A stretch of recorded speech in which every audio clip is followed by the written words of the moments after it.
Careful! Champagne! Oh, he's got a roll! Oh!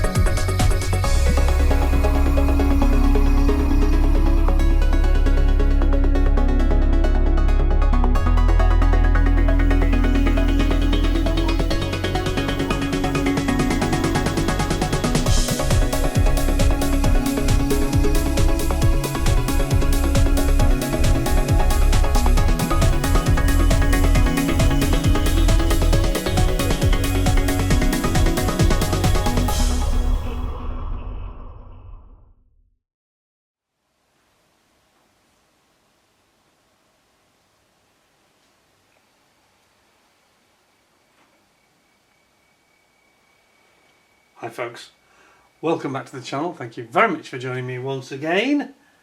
You are always most welcome. Today, my lead showing, today we've got ICM's latest release, the M3 Bradley, the US Cavalry Fighting Vehicle in 72nd scale, another variant of it. Now this is a Revell original tooling, but they're always nice, these kits actually. Revell's stronger points historically have been some of their fighting vehicles, which are very good. It's 72913. It says on the side it's got 148 parts, quite a lot really for a little tank, you know. But it's got four options, beg pardon. We've got the US Army Armour Centre in 1983. It doesn't say where, presuming the US. Then it's got the West Germany in the mid-1980s. Fort Polk in Louisiana in 1990, or Operation Desert Storm in 1991. That's a tempting option, I think, that last one, isn't it? Because we know that they acquitted themselves brilliantly in Desert Storm, these Bradleys. It's where they made their reputation, you know. So let's have a look without further ado. I won't hang about on this one, make it a quick one for you. Just a little stocking filler type of item over the Christmas period. Hope you're all having a nice Christmas. I have to say the weather hasn't been too brilliant, has it? Not in the UK anyway. There's no sign of a white Christmas that I could see. Right, let's have a look. This should not take too long. Not very big, and you can always tell the Revell because they sort of have this shrink wrap type of bag with the Grun Punk, the green dot on it.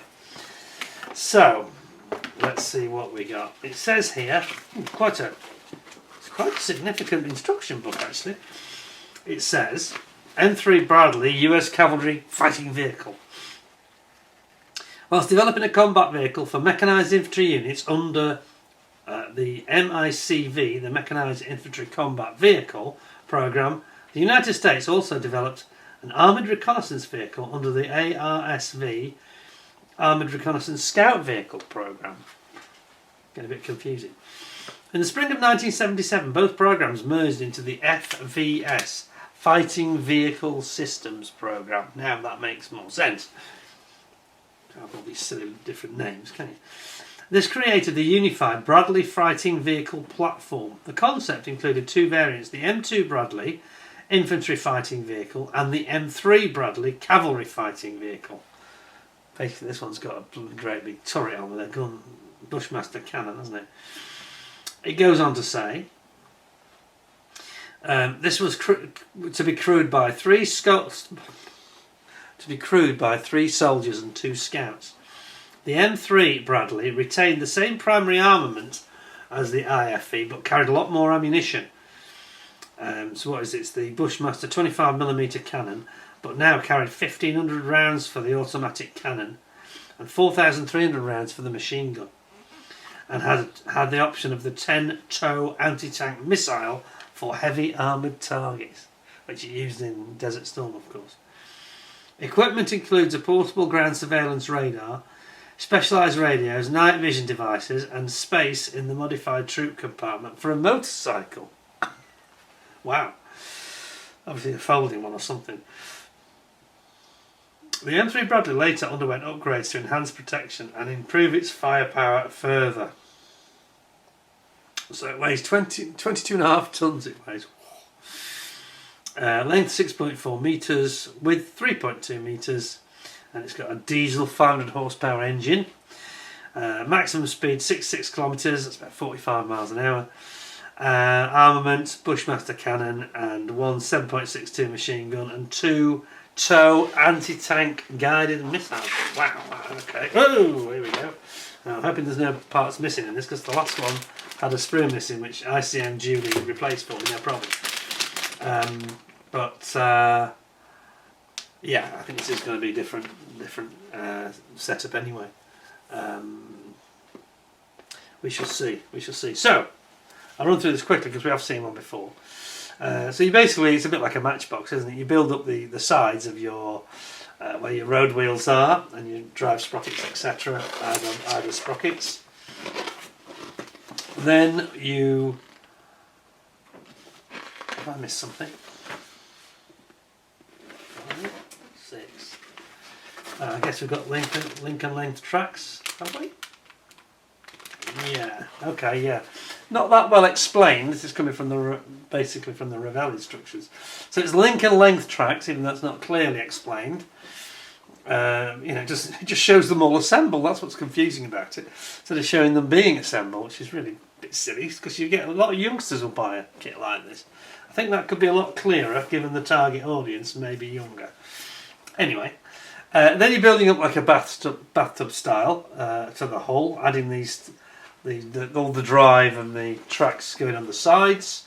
Then you've got your access hatch at the back going on, the rear door access hatch. Access door, I should say, because it folds down on these IFVs.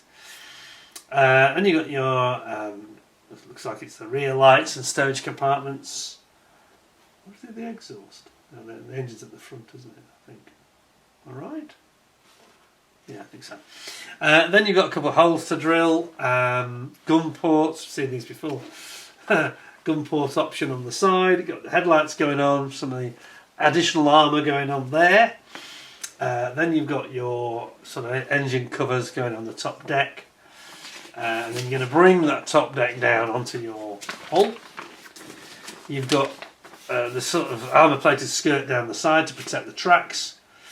I think that is what is that for? Is that for lifting up? I'm not too sure what that is. Some sort of apparatus. It looks like it was like from track laying or mine laying, or it's not that, is it? Is it for a tarpaulin or something? Maybe for a sunscreen. Maybe for a sunscreen for Desert Storm, actually. And then you've got doing the same on the side. Bit of protection for some of the areas where you've got the tools and the exhaust and things.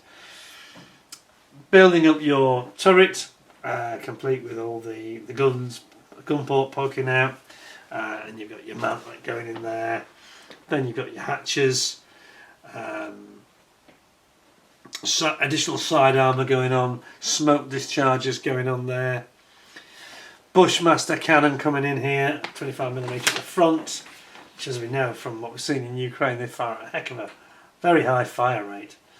And then here's your TOW missile launcher on the side, which has got the sighting equipment added as well here. Infrared, it's got like an infrared, hasn't it? I think one side, is it 2? Yeah, it has 2, doesn't it? I was going to say one side's the camera and optical system, but that's on the top there. So then you bring your turret down onto the main top deck and you're done. Built it. And it does, when you look at it from the front view, it's awful like a Scorpion, isn't it? It's very similar profile, you know. Not quite so much from the side, perhaps, more like a Striker, perhaps. And then you've got the US Training Centre. And these are very much like the ones that have been used in Ukraine recently, of course. The West German option. Then you've got the Louisiana, which I think is a training base. And then finally you've got the Desert Storm 1991 Saudi Arabia operations, where this vehicle distinguished itself very, very effectively indeed. And we have some decals, which are very small obviously, but very, very nice. Have a look at these.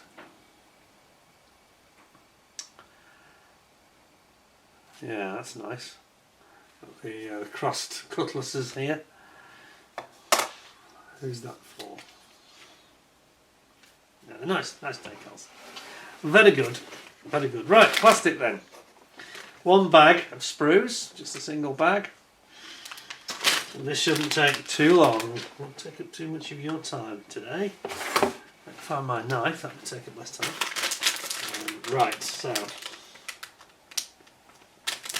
got a super sharp blade, so there's no messing about today. Okay, so oops. Yeah, they're always nice, aren't they? They're always nice. So it's remember the scale; it's quite small. So here we've got our top deck, the main top of the vehicle, and you've got your driver's hatch there, all moulded in. Great, you've got the grill grate there for the engine. I'm pretty sure the engine's at the front on these, a bit like a Scorpion. So they've got the maximum loading capacity they can get out the back where it's safer. As we've seen, these are those gun ports we spoke of, where they can stick the guns out the side, almost like a battleship of, you know, Napoleonic era battleship. Bit more armour on this though. And then we've got the turret, top and lower part of the turret. And the turret ring here.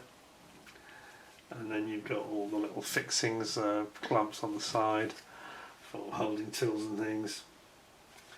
And one of the turrets that goes, one of the hatches I should say, that goes on top of the turret there. Then we have a slightly side sprue here with a few odd items.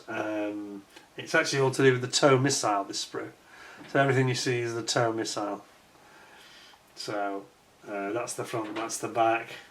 And obviously it has this it's a guided anti-tank missile. Then we have got, yes, I think this was the sprue that was missing on the other kit. So this time there's no problem obviously. So here we've got all the shields, they're like sand shields, sort of armour sand shields, aren't they? For the tracks and the wheels at the side. Trying to create as much coverage over them as possible. A bit of the rear there. Very nice, nicely moulded. And then over here we've got the actual low running gear, the sides where all your torsion bars are, where all your wheels are going to go. You've got your engine hatches here. Strange marks in the plastic there. Engine hatches there. Then you've got the access rear hatch here, loading hatch, and that's the hatch itself in fact here. It drops down, let the crew access in and out, and that's just the hatch on top of the that's the hatch. Is that the internal hatch? I think that's the internal part, isn't it? And then of course you've got your bathtub style hole there, and parts, you've got your Bushmaster cannon here. It's quite small, isn't it, in this scale? And then you've got your top hatches that go on top of the engine area. It's an escape hatch as well, isn't it, one of them? And then last but not least, we have got the wheels, all the road wheels, and your link and length tracks. Weren't that well explained in the instructions. I blame Revell for that, because that's come from them. But they're nicely moulded, aren't they? If you look at these wheels and sprockets and things, pretty nice. Done a good job there. Yeah, quite a few tracks. It's quite fiddly, this scale as well, you know. Well, there we have it. Nice little kit again. Another nice little Bradley, and you know, it's a very inoffensive little armoured fighting vehicle in terms of its scale as a model. Not inoffensive in real life, of course. Very offensive, if you know what I mean.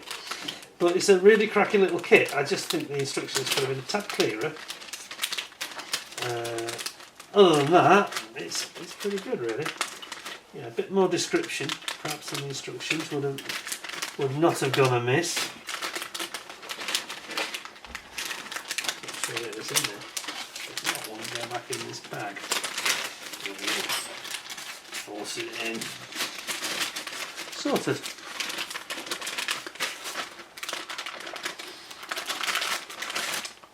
Lovely little kit.